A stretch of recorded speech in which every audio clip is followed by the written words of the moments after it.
Դուք ապրում եք Ամառանացում վարչապետ նշանակվելուց հետո։ Այո։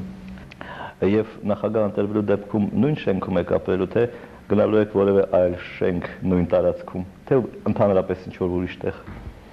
Ես Երևանում տուն չունեմ եւ պարզ է, որ պետք է ապրեի այդ ամառանոցում։ Ճիշտ ասած, չեմ մտածել շենք փոխելու մասին։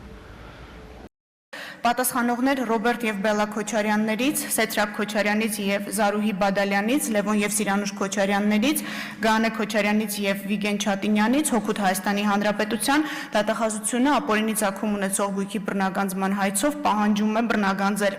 22 անշարժ գույք, 2 գույքի գնման իրավունք, ավելի քան $3 միլիոն, 985 միլիոն դրամ արժեքով ձեռք բերված պարտատոմսեր,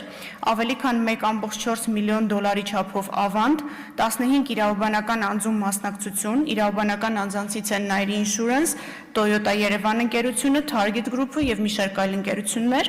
ավելի քան $4 միլիոն, 8.3 միլիարդ դրամի, 260 միլիոն ռուբլիի եւ շուրջ 590,000 եվրոյի չափով փոխառությունների պահանջի իրավունք, 2 տրանսպորտային միջոց, ավելի քան 3.8 միլիարդ դրամին համարժեք գումարով գույքերի ձեռքբերման արժեքներ եւ ավելի քան 20 միլիարդ դրամ։ Սա ընդհանուր այս պահին դատարանում գտնվող հայցագինն է Ռոբերտ Քոչարյանի եւ նրա հետ փոխկապակցված անձանց մասով։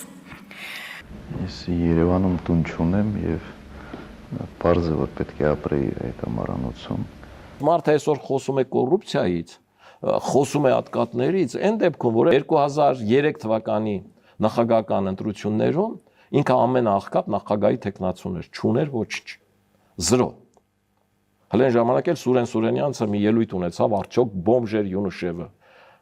որ Յունուշևը սեփականություն ունի, իսկ Ռոբերտ Քոչյանը սեփականություն չունի։ 2008 թվականին Ռոբերտ Քոչյանը պաշտոնից գնացել է երկրի ամենահարուստ մարդը լինելու։ Երկրի տնտեսությունը ըստ Հրանտ Բագրատյանի, այսօր իր համախոհ Հրանտ Բագրատյանի, բաժանված է եղել 40 ընտանիքների մեջ, որի անունը դրել էր կազմակերպված պետություն։